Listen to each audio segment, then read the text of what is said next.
함께 하시기를 간절히 축원합니다. 2025년 4월 27일 부활절 두 번째 주일 주일날 예배를 다 같이 드리시겠습니다. 기도하시겠습니다.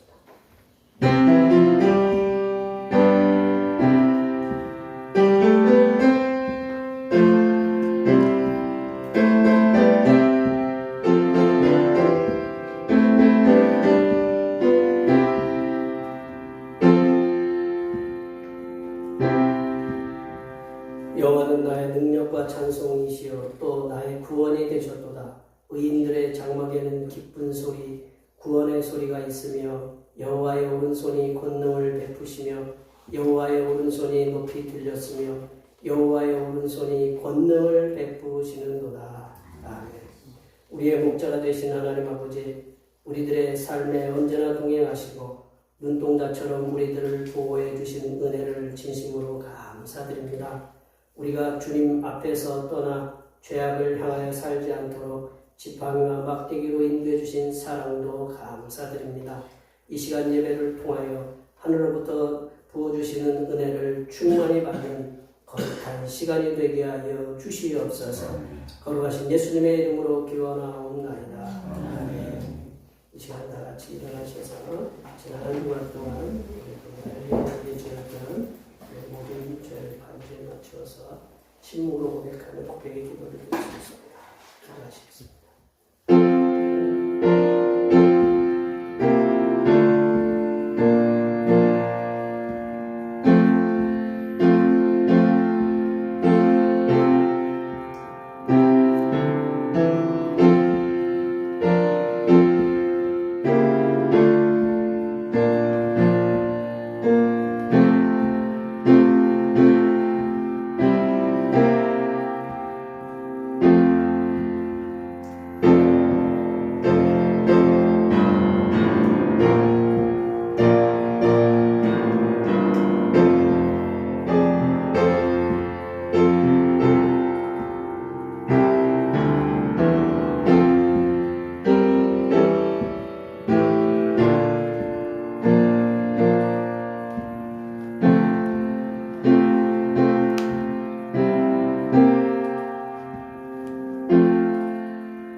우리 하나님께서는 진심으로 죄를 고백하는 사람들에게 그 죄를 용서하기로 약속하셨습니다. 여호와께서 말씀하시되 오라 우리가 서로 변론하자. 너희의 죄가 주홍 같을지라도 눈보같이 희어질 것이요 진홍같이 붉을지라도 양털같이 희게 되리라. 이 말씀에 의하여 우리의 죄가 용서받았음을 확신합니다. 찬송 2장 하시겠습니다.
교동문 43번 시편 99편입니다. 성시교동은 교동문 43번 시편 99편입니다. 여호와께서 다스리시니 만민이 떨 것이요 여호와께서 그룹 사이에 자동하시니 땅이 흔들릴 것이로다. 시온에 계시는 여호와는 위대하시고 모든 민족보다 높으시도다. 주의 크고 두려운 이름을 찬송할지니 그는 거룩하시니로다. 능력 있는 왕은 정의를 사랑하느니라. 주께서 공의를 견고하게 세우시고 주께서 야곱에게 정의와 공의를 행하시니 너희는 여호와 우리 하나님을 높여 그의 발등상 앞에서 경배할지어다. 그는 거룩하시도다. 그의 제사장들 중에는 모세와 아론이 있고 그의 이름을 부르는 자들 중에는 사무엘이 있도다. 그들이 여호와께 간구함에 응답하셨도다. 여호와께서 구름 기둥 가운데서 그들에게 말씀하시니 그들은 그가 그들에게 주신 증거와 율례를 지켰도다. 여호와 우리 하나님이여 주께서는 그들에게 응답하셨고 그들의 행한 대로 갚기는 하셨으나 그들을 용서하신 하나님이시니이다. 너희는 여호와 우리 하나님을 높이고 그 성산에서 예배할지어다. 여호와 우리 하나님은 거룩하시니로다. 아멘. 사도신경으로 우리 신앙을 하나님 앞에 고백하시겠습니다. 나는 전능하신 아버지 하나님 천지의 창조주를 믿습니다. 나는 그의 위대하신 아들 우리 주 예수 그리스도를 믿습니다. 그는 성령으로 잉태되어 동정녀 마리아에게서 나시고 본디오 빌라도에게 고난을 받아 십자가에 못 박혀 죽으시고 장사된 지 사흘 만에 죽은 자 가운데서 다시 살아나셨으며 하늘에 오르시어 전능하신 아버지 하나님 우편에 앉아 계시다가 거기로부터 살아있는 자와 죽은 자를 심판하러 오십니다. 나는 성령을 믿으며 거룩한 공교회와 성도의 교제와 죄를 용서받는 것과 몸의 부활과 영생을 믿습니다. 아멘. 다 같이 앉으셔서 찬송 92장 하시겠습니다. 찬송 92장입니다.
사랑과 은혜가 많으신 하나님 아버지, 오늘도 거룩한 주일 주님을 만나기 위해 이곳에 모이게 귀한 시간을 주신 주님께 감사드립니다. 한 주간도 주님의 은혜로 지켜주시고 우리의 삶을 인도하신 주님의 사랑을 찬양합니다. 주님, 우리의 연약함을 용서하여 주시고 어려움을 겪고 있는 모든 이들의 평안을 지켜주시옵소서. 이 시간 저희를 인도하시고 말씀을 잘 받아들이며 그 말씀을 우리의 삶 속에서 잘 실천할 수 있도록 도와주시기를 간절히 바라옵니다. 우리의 삶을 인도하시는 주님의 사랑을 찬양합니다. 오늘 목사님께서 선포하시는 모든 말씀을 우리가 잘 받아들여서 우리의 심령을 새롭게 하시옵고 우리의 마음을 열어주시고 삶 속에서 열매 맺는 복된 시간 되게 하여 주옵소서. 이 모든 말씀을 우리를 사랑하시는 예수 그리스도 이름으로 기도드립니다. 아멘.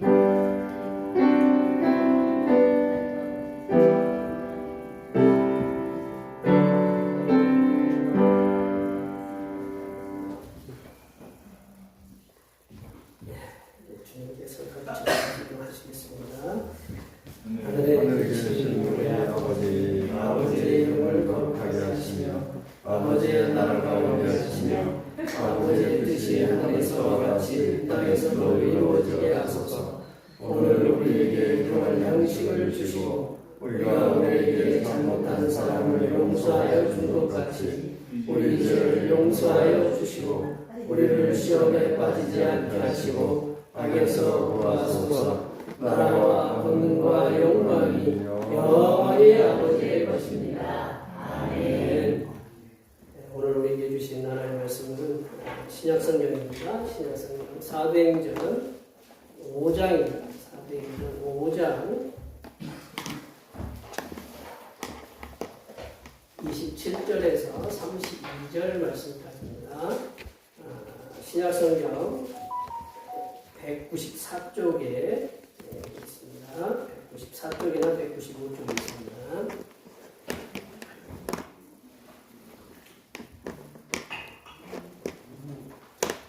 신약성경 사도행전 5장 27절에서 32절입니다.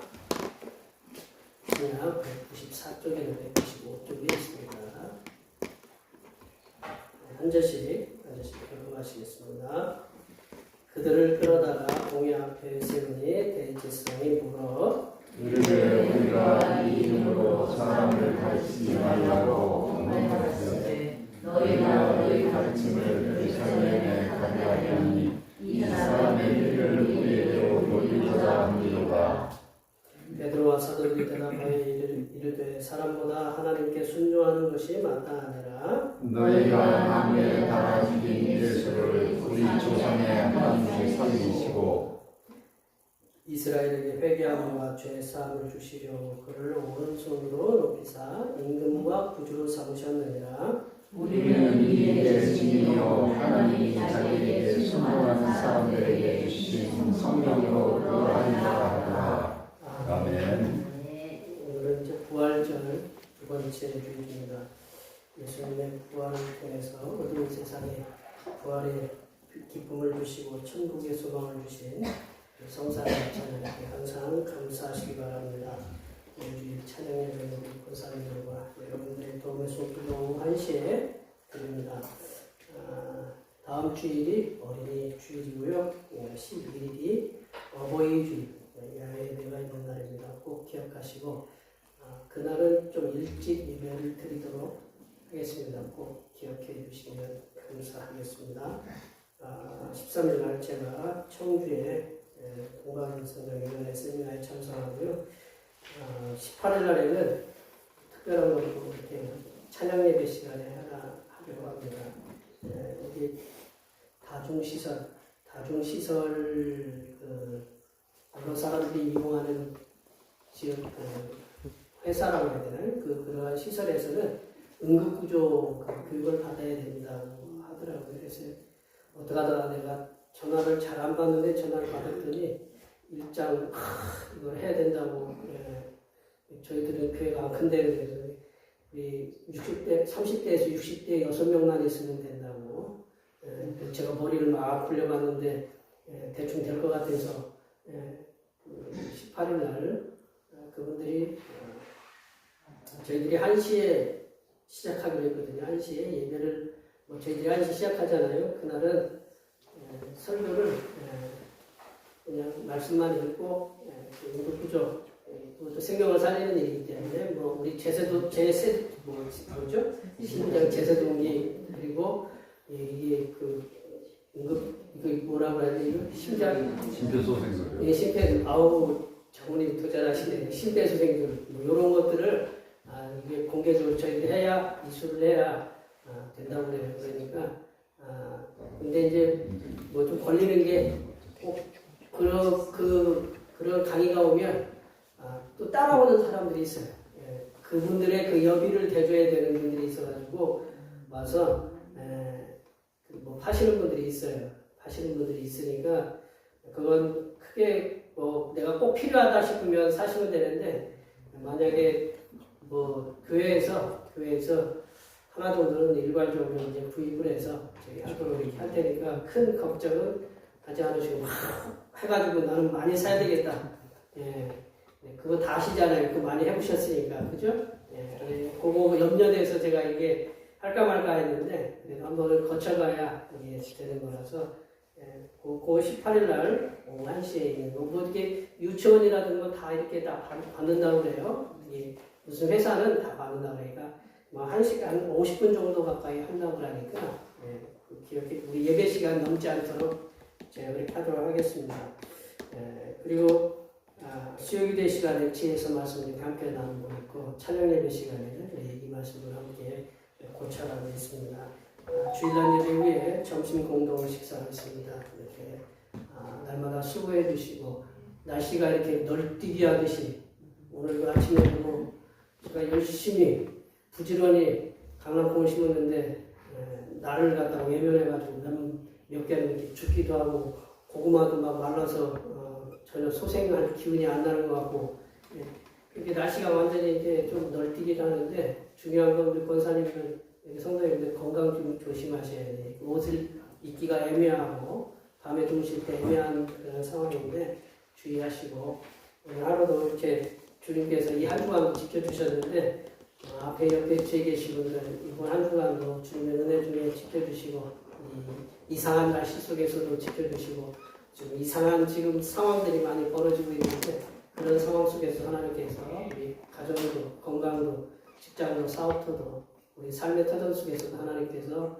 붙잡아 주시고 우리 집사님이 기도하셨던 것처럼 우리의 그 문제들 속에서도 하나님께서 붙잡아 주셔서 해결해 주시도록 앞에 옆에 뒤에 계신 분들 많이 축복해 주시기 바랍니다. 축복합니다.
그 자리에 올라와서 기도를 처음 하시는 건데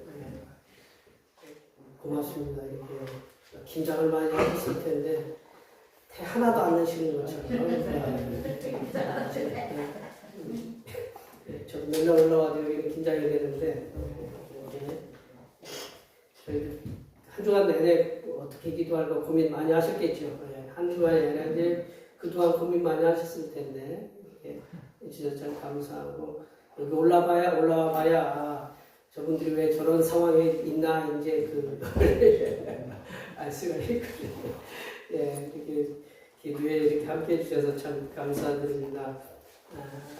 우리가 이렇게 사회생활하는 대부분의 이렇게 조직된 구조, 뭐 교회도 조직된 구조라지만 그 교회는 조금 이렇게 예외적이지만 우리가 이제 사회생활하면 직장생활도 할 거고 사업도 이렇게 할 건데 또 그 구조, 조직된 구조에서는 상하의 관계, 위아래의 관계가 이렇게 존재한다는 거죠.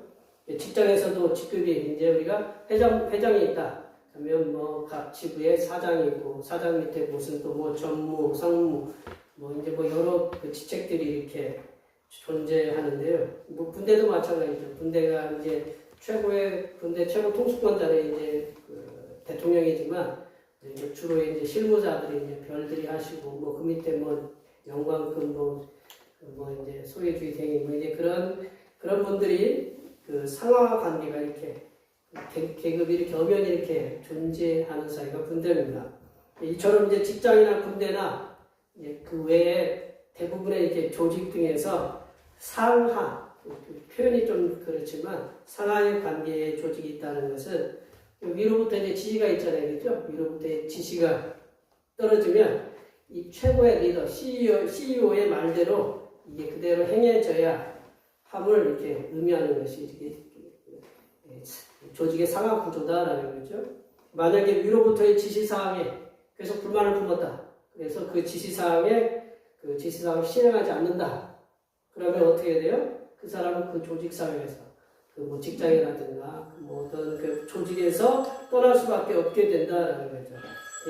아래 사람이 그 위에 사람의 지시사항을 그대로 이행한다는 것은 상관이라는 지체에 대한 존중한다. 상관이라는 직책에 대해서 존중한다는 의미가 있다라는 것을 우리가 상하관계를 통해서 알 수가 있다는 거죠. 초대교회, 우리 초대교회에 가보면 초대교회 사도들이 성령 충만을 받았어요. 성령 충만을 받아서 주님의 말씀을 증언하고 이게 전도할 때 하나님의 말씀에 의한 큰 부흥의 역사가 일어났습니다. 뭐 하루에 뭐 3,000명이 회개하고 또 있으면 5,000명도 회개하고 그런 말은 일어나기도 했지만 전도에 대한 역효과, 표현이 좀 그렇지만 전도에 대한 역효과도 나타났다라는 거죠. 그러한 일들은 이제 사도들의 전도에 대한 역효과가 뭐냐? 이제 사도들에 대하여 종교 지도자들이 거센 핍박 그리고 위협이 이렇게 늘어나고 있었다. 사도들이 예수님의 죽으심과 부활에 대해서 그 부활을 이렇게 통해서 말씀을 전할 때 수많은 유대인들이 복음을 듣고 회개했어요. 회개하고 뭐 3,000명의 세례를 받고 5,000명의 세례를 받는 그런 일들이 있어요. 그래서 하나님의 되는 일들이 있었어요. 그러니까 이러한 그 일들은 기존의 그 예루살렘 성전에 기득권을 갖고 있었던 예루살렘의 성전에 기득권을 가지고 있었던 종교 지도자들. 쉽게 얘기하면 우리 어느 동네에 가면 박힌 돌이 있잖아요. 박힌 돌이 있고 굴러온 돌이 있잖아요. 그러면 뭐라 그래요? 굴러 들어온 돌이 이제 어떻게 해요? 박힌 돌을 뺀다. 쉽게 얘기하면 그거죠. 이렇게 얘기해. 기득권은 내가 박혀 있었는데 내가 터를 갖고 있었잖아요. 터세라는 게 있잖아요. 터를 갖고 있었는데 이 터를 갖다가 위협하는 그러한 이 박힌 돌을 빼서 자기가 이제 거기에 자리 잡으려고 하는 그러한 그 위협을 느꼈어요. 그래서 이런 위기감을 느낀 종교 지도자들, 특별히 이제 거기 이제 바리새인들, 그리고 사두개인들 이런 주축이 되어서 이러한 그 사람들이 주축이 되어서 사도들을 핍박하기 시작했다라는 거죠. 핍박하기 시작했고 이제 그들은 복음을 전하던 사도들을 제일 먼저 한 게 뭐냐면 잡았어요. 잡아서 감옥에 뭐 침침한 뭐 별로 이렇게 환경이 좋지 않은 그런 감옥에 가두는 그런 악한 일. 우리가 이제 읽지는 않았지만 이제 18절 말씀에 보시면 그런 말씀이 나오거든요. 사도들을 잡아다가 옥에 가두었다라고 이렇게 말씀했어요. 그런 이제 악한 일들을 서슴지 않고 이렇게 행했다라는 거예요. 하나님께서 이제 종교 지도자들의 이러한 핍박에도 불구하고 사도들이 이제 감옥에 갇혀 있었잖아요. 사도들이 이제 감옥에 갇혔었는데 주님의 복음을 전하도록 이 감옥에 갇힌 것, 지하 감옥에 갇힌 이 사도들을 하나님께서 풀어주셨어요. 별로 놀라지도 않으시네. 놀라지도 않으시네. 남일이라 이제 이게 오래전 일이라 그렇죠. 사도들이 감옥에 갇혀 있는데 갑자기 주의 천사가 하나님의 사자가 내려가지고 감옥 문을 열었어요. 감옥 문을 열고 그들을 갖다가 근데 다른 사람은 잘 몰라. 그냥 그들만 알아. 그 하나님의 사자를 시켜서 사도들이 갇혀 있는 감옥의 문을 여셨어요. 그리고 이제 그 열면서 뭐라고 이렇게 그 사도들한테 이 주의 천사가 하나님의 천사가 뭐라고 이렇게 말씀하시냐면 가서 성전에 서서 이 생명의 말씀을 다 백성에게 알려라. 다 백성에게 말하라라고 이렇게 20절에 이렇게 말씀하고 있습니다. 하나님의 천사의 명령을 들은 사도들은 어떻게 해요? 천사의 명령을 들었잖아요. 하나님의 사자의 명령을 들었잖아요. 그러니까 그 명령을 들은 이 사도들은 다시금 성전에 서서 예수님의 죽으심과 부활을 전하는 복음을 전했어요. 그러니까 분명히 어제 내가 감옥에 가뒀는데 다시 나와서 복음을 전하고 있으니까 어떻게 하겠어요? 그래서 다시금 또 잡았어요. 다시금 또 잡아가지고 그 성전에서 복음을 전하던 사도들을 이 종교 지도자들이 다시금 잡아서 사내들인 공회 앞에서 세웠어요. 이제 심판을 하기 위해서. 오늘 본문은 복음을 전하다가 종교 지도자들 앞에서 사두개인과 서기관들 이들이 별로 좋은 사이가 아닌데 이런 때는 결탁을 잘해요.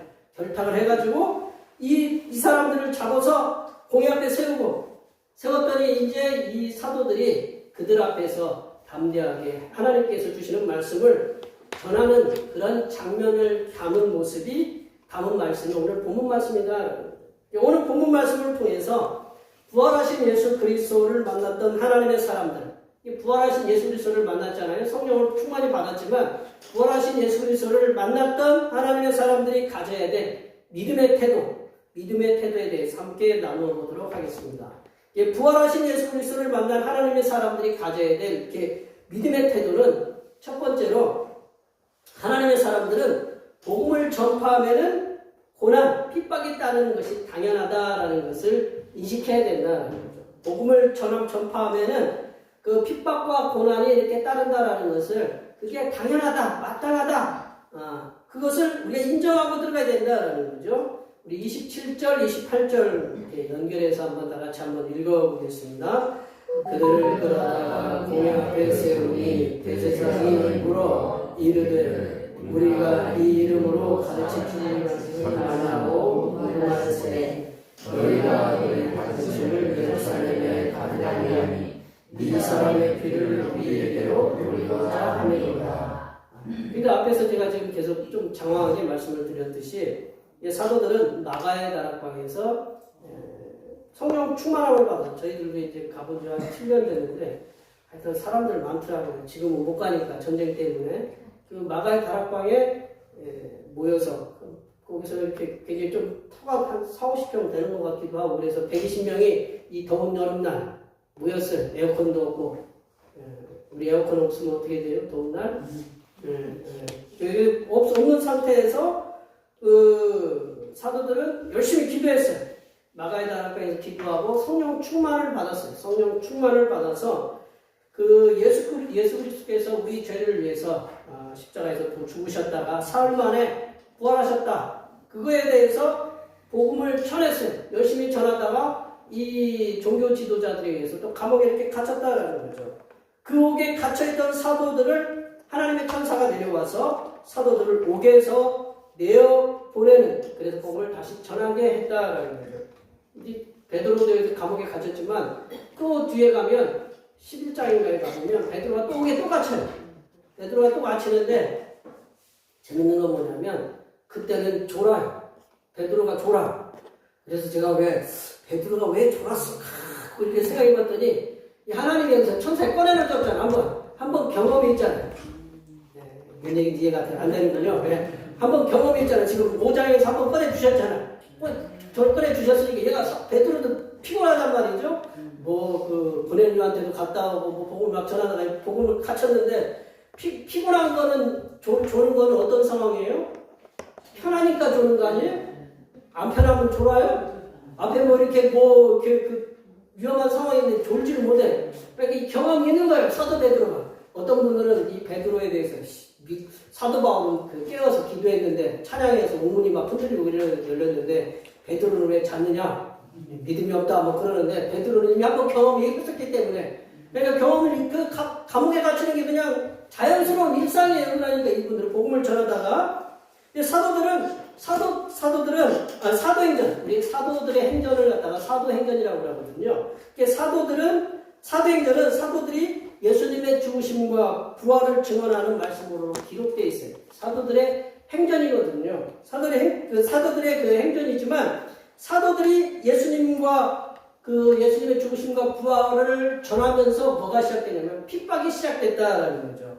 핍박이 시작되었고 사도들의 고난의 행군도 시작되었다. 감옥에 갇히는 일이 수도 없이 많고 이렇게 매도 막 오늘 본문에서 이제 본문 이후에 보면 풀어주는데도 그냥 풀어주지 않고 매를 때려서 이렇게 풀어줘요.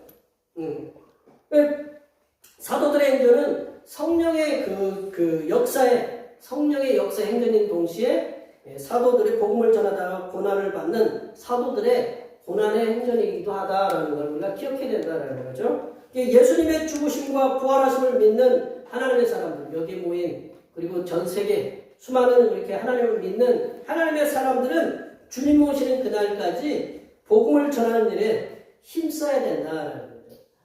성도, 우리 거룩한 무리라고 하잖아요. 성도 그리고 그리스도인. 안디옥에서 이제 수리아 안디옥에서 그리스도인이라고 불렸잖아요. 크리스천.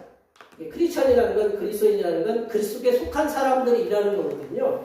우리가 이렇게 불리는 하나님의 사람들은 예수님을 믿고 그리고 예수님의 죽으심과 부활하심을 증언하기 시작한 때부터 여기 계신 분들은 예수님 믿기 시작한 때부터 세상의 다양한 세력으로부터 알게 모르게 핍박이 오기 시작한다. 예수님 믿으면 세상에서 알게 모르게 핍박이 오기 시작한다라는 거죠. 예수님 믿으면 복 받는다라고 그러잖아요. 예수님을 믿는 것 자체가 복이지만 이 복만 받는 것이 아니라 복과 함께 예수님으로부터 오는 예수님으로 인해서 오는 핍박도 함께 받는다라는 것을 항상 마음에 다짐하듯 두어야 된다라는 거죠. 예수 믿고 편하게 예수님 믿으면 안 된다라는 거죠. 제가 세미나 갔더니 전도 세미나 갔더니 하시는 말씀이 앞으로 10년 후에는 무슨 인권이니 뭐니 해가지고 전도를 못한대. 전도하면 미국 같은 데는 1,500만 원 물어준다나 어쩐다나 이제.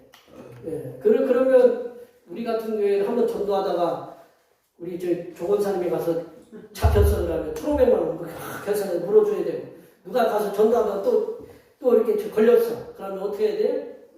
또 1,500만 원 물어줘야 돼. 그러면 그때는 어떻게 해야 되느냐? 앞으로 이제 그런 시대가 올 것이다라고 이렇게 다른 나라는 지금 이미 시작하고 있다. 미국 같은 데는. 그런데 이렇게 복음을 전하다가 그런 일들이 있어요. 그러니까 우리는 예수님 믿으면 믿기 시작할 때부터 우리는 세상 사람들로부터 알게 모르게 이렇게 핍박을 받고 있다라는 거죠. 그래서 예수님께서도 당신을 위해서 가족과 그리고 재산과 그리고 자신에게 있는 다양한 권리, 자기가 예수님 안 믿으면 그런 권리들을 갖다가 포기할 필요가 없는데 예수님 믿기 때문에 재산도 포기하고 가족도 포기하고 자기가 갖고 있는 권리들을 이렇게 포기한 사람들, 그들이 누구냐? 제자들이다라는 거죠. 그 제자들에게 하나님께서 주시는 복도 있지만 하나님께서 주시는 고난도 함께 받는다라는 것을 이렇게 예수님께서 제자들에게 말씀하셨는데 마가복음 10장 30절 말씀 우리 한번 저 말씀을 다 같이 한번 읽어볼게요.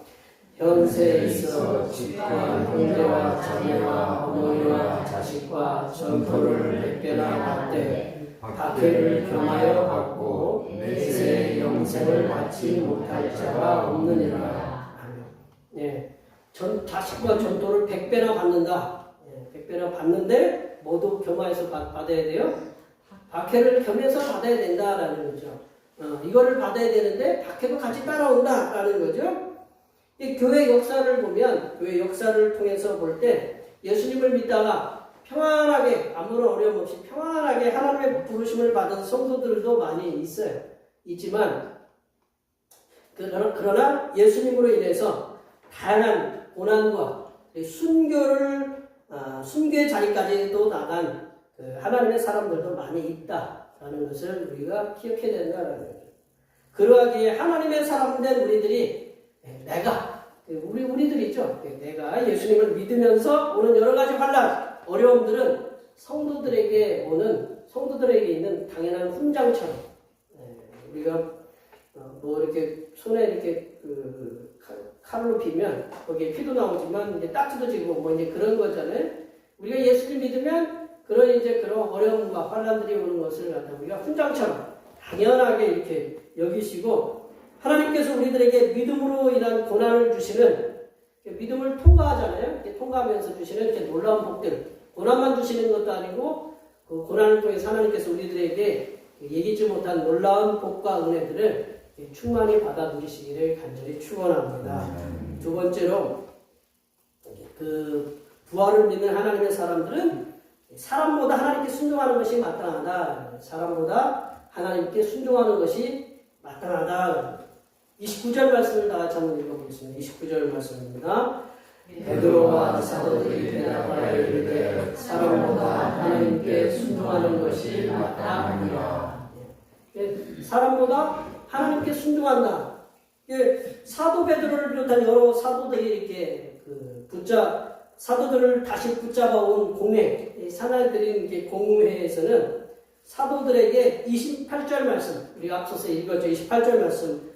우리가 이 이름으로 사람을 가르치지 말라고 언급하였는데 너희 가르침을 예루살렘에 가득하게 했다라는 말로서 더 이상 예수 그리스도의 죽으심과 부활하심에 대해서 전하지 말라라는 엄포를 놓습니다. 엄포를 놔요.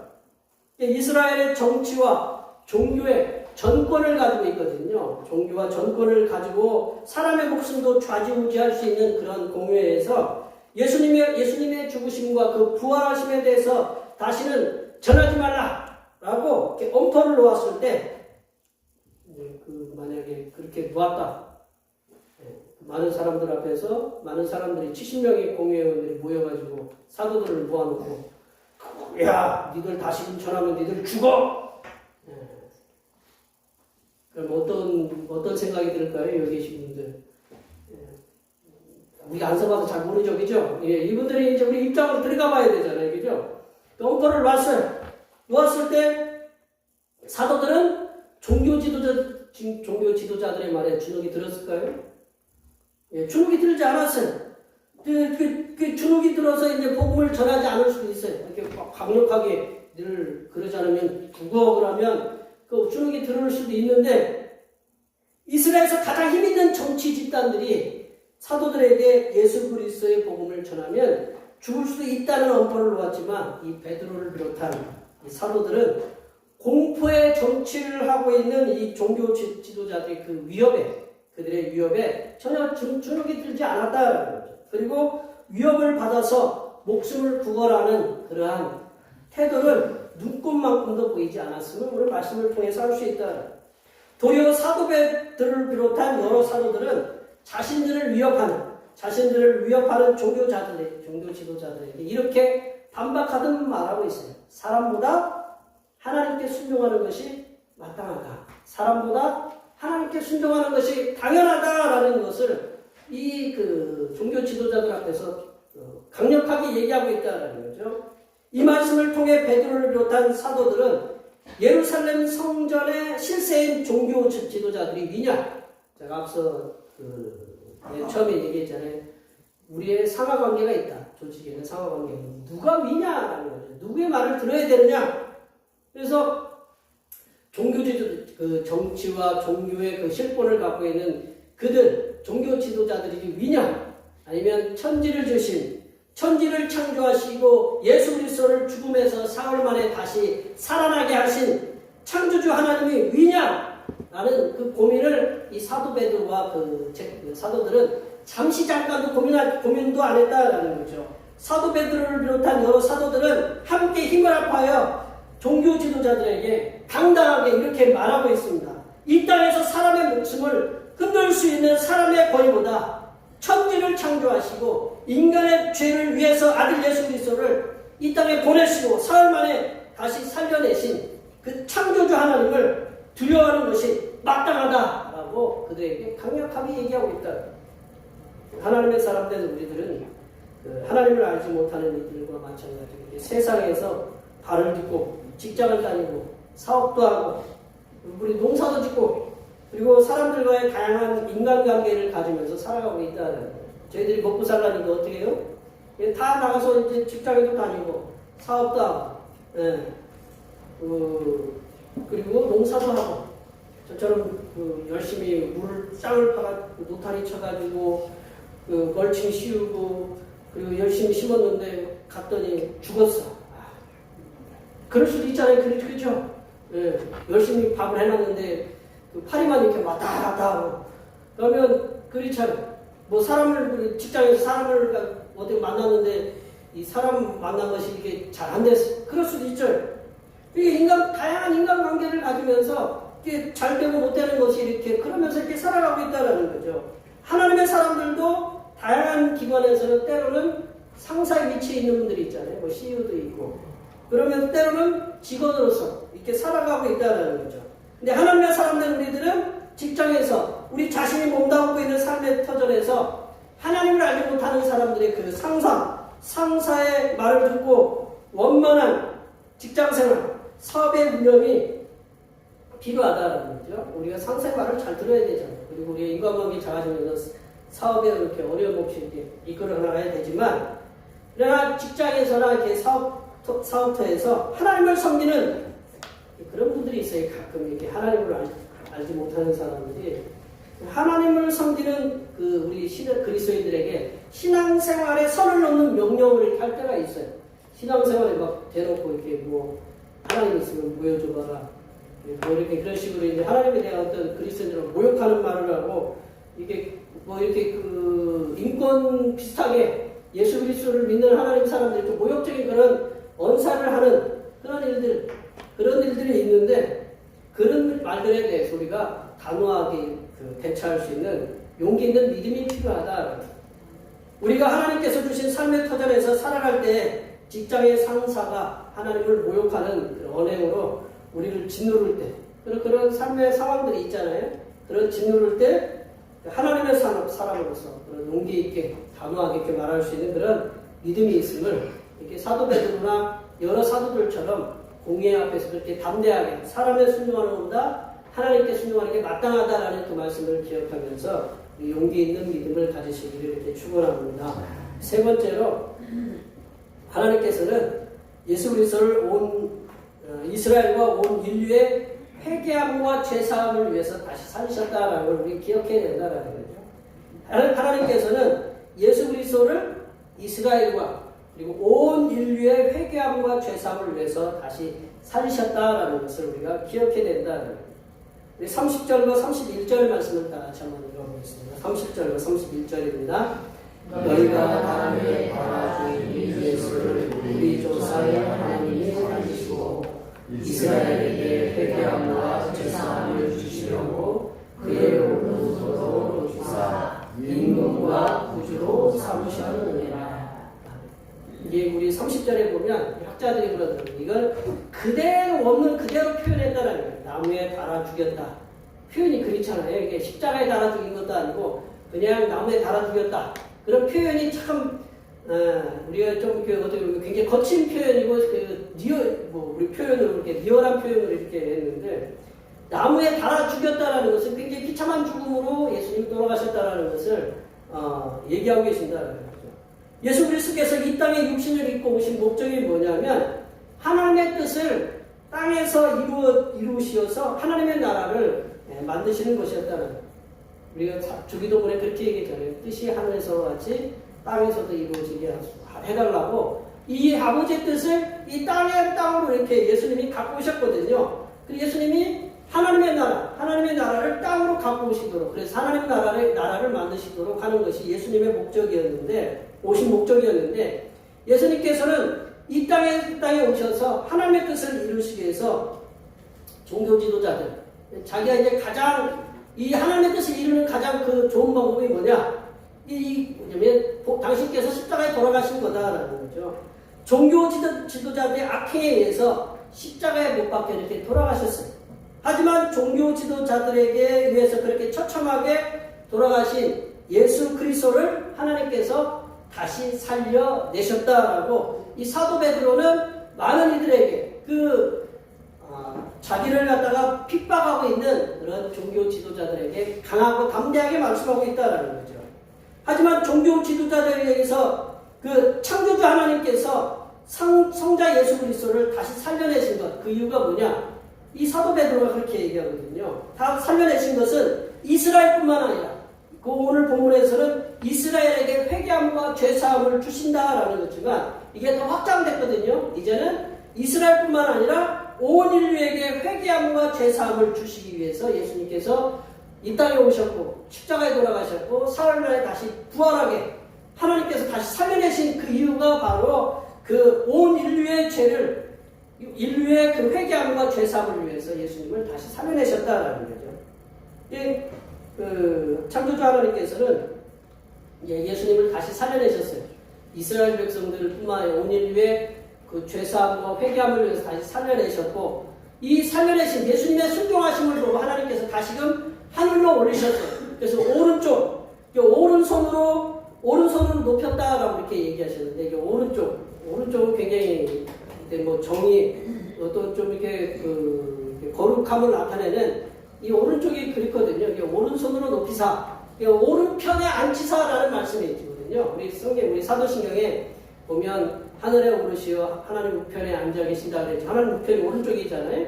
그래서 하나님 오른쪽은 하나님 굉장히 권능을 상징하는 그런 곳인데, 하나님께서 이 예수님께서 그 십자가에 돌아가신 부활하신 그 모든 그 행적을 볼 때 높이셨어요. 그 예수님의 행적을 보고 높이시고, 그리고 하나님의 오른편에 앉혀 계셔서 온 세상의 임금과 구주가 되게 하셨다라는 거예요.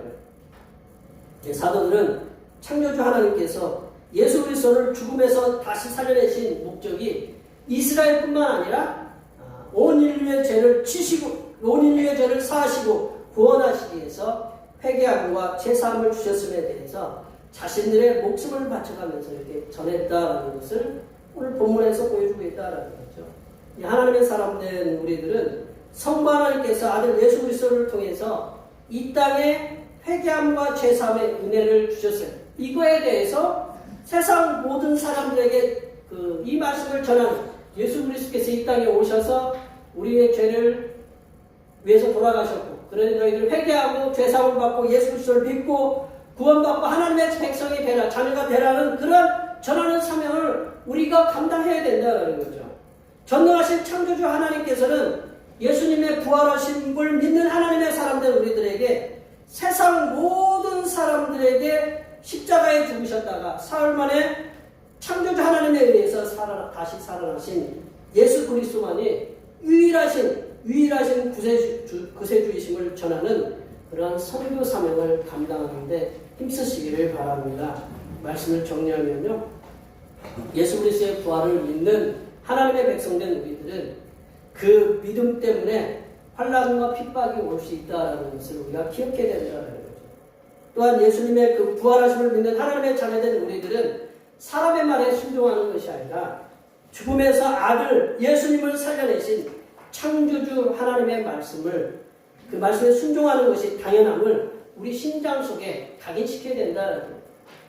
더 나아가서 하나님의 자녀된 우리들은 성부 하나님께서는 예수 그리스도를 통해서 온 인류에게 회개함과 죄사함을 통한 구원의 역사를 일으키셨다는 것을 전하는 그런 선교의 사명을 감당하도록 힘써야 됩니다. 여기에 모여 예배하시는 모든 하나님의 백성들께서는 예수님을 믿으면 고난이 오는 것은 당연하고, 예수님을 믿는 하나님의 백성으로서 우리들의 삶의 터전에서 하나님의 말씀에 순종하는 것을 우선 순위에 두고 살면서 하나님께서 우리에게 명령하신 모든 민족을 제자로 삼는 그런 선교 사명을 감당하는 힘을, 그러한 선교 사명을 감당하는 힘을 주셔서 하늘로부터 내려주시는 놀라운 복들을 받아 누리시는 하나님의 복된 백성들이 되시기를 간절히 축원합니다. 기도하시겠습니다. 하나님 아버지, 아들 예수 그리스도를 이 땅에 보내시어 십자가에 죽게 하셨다가 전능하신 하나님의 능력으로 다시 살려내시어 온 세상의 임금과 구주가 되게 하심을 진심으로 감사드립니다. 하나님의 그 크신 사랑과 은혜를 받은 하나님의 백성된 우리들이 성삼일체 하나님께서 명령하신 영혼 구원의 선교 사명을 감당하며 살아가도록 능력과 지혜와 물질을 부어 주시옵소서. 거룩하신 예수님의 이름으로 기도하옵나이다. 우리에게 주신 말씀 생각하시면서 찬송 161장 하시겠습니다. 찬송하시면서 준비하신 것을 하나님 앞에 드리겠습니다.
가난한 자를 부하게 하시고 부한 자를 가난하게 하시기도 하신 하나님 아버지, 저희를 가난하게 하지도 않고 너무 부하지도 않게 하시어 하늘 섭리를 깨닫게 하심을 감사드립니다.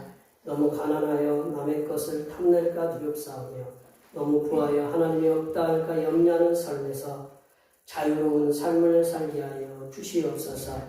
이 시간 있음에 감사하고 없음에 기도하게 하시기를 바라는 마음으로 정성을 담아 주님 앞에 드린 예물을 기쁘게 헌명하여 주시옵소서.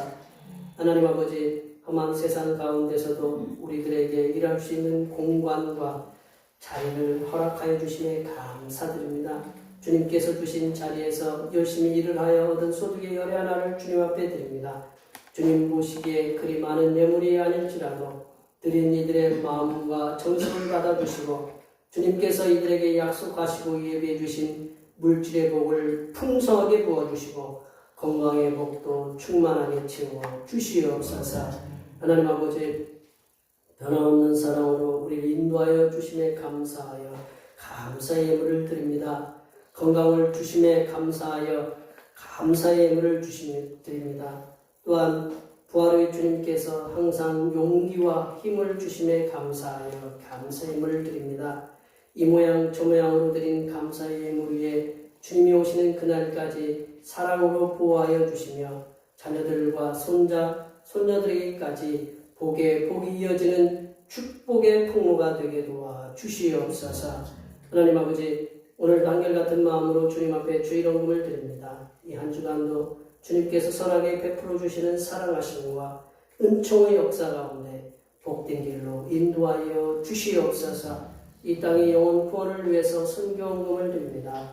대평교회의 영혼을 구원으로 인도하는 역사가 이 지역을 넘어 세계로 확장되는 은혜가 있게 하시고 바친 손길의 삶이 더 풍성하게 선교하는 은혜가 임하도록 물질의 복을 충만하게 부어 주시옵소서. 주님께서 이 땅에 보내주신 생일을 맞이하여 생일 헌금을 드립니다. 다가오는 명년의 생일까지도 건강하고 복되게 지켜 주시옵소서.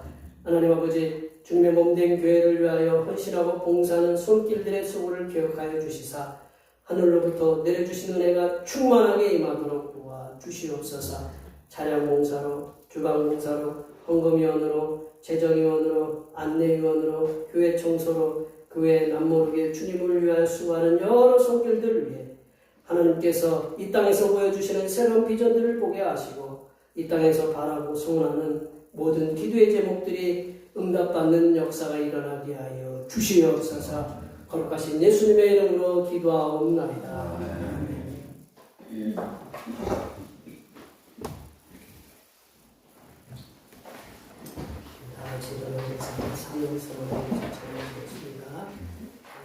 대평교회 사명선언문. 대평교회의 사명은 하나님께서 우리와 함께 하시는 절대 믿음과 우리 가족을 사랑으로 구원하여 주심과 교회를 부흥시켜 주심을 비전 삼아 지역과 나라와 세계의 소수와 이스의 사명을 감당하는 것입니다. 믿음으로 하나님을 기쁘시게. 부흥하는 교회로 제창하시겠습니다. 성령의 능력으로 부흥하는 교회이다. 결단의 찬송 192장 하시겠습니다.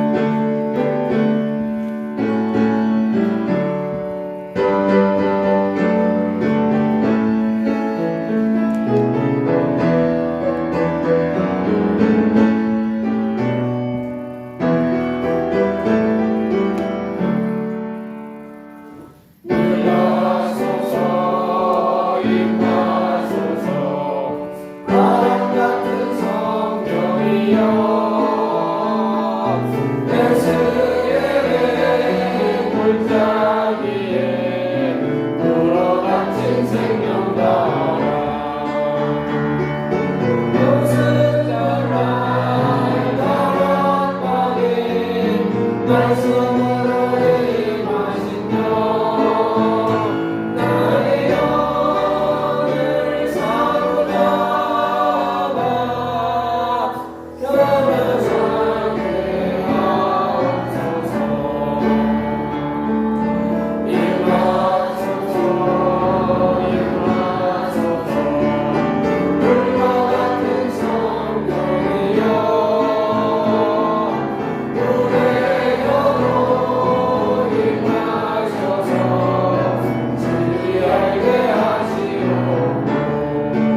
이제는 죽음에서 부활하시어 죄인들에게 회개함과 죄사함을 주신 우리 주님 예수 그리스도의 은혜와 예수님의 부활을 통해서 온 인류를 구원하신 하나님 아버지의 무한하신 사랑하심과 주님의 부활을 전할 수 있도록 하늘의 능력을 부어주시는 보혜사 성령 하나님의 교통하심과 교제하심과 위로 충만하게 하시니 부활하시어 회개함과 죄사함을 주시는 예수 그리스도의 증인으로서 살아가도록 다짐하는 여기 모인 모든 주님의 백성들 위해와 그들의 가정과 건강과 직장과 사업과 학업 위에와 우리의 모든 농사들과 모든 계획들 위에와 흩어져 있는 모든 자녀 손들 위에와 이 자리에 함께하지 못한 모든 대표교회 권속들 머리 위에와 이 나라의 경제적인 어려움으로 인하여 폐업을 하는 수많은 자영업자들 위해 하나님께서 장래를 선하게 이끌어 주심과 프란치스코 교황 서거로 인하여 슬픔을 당한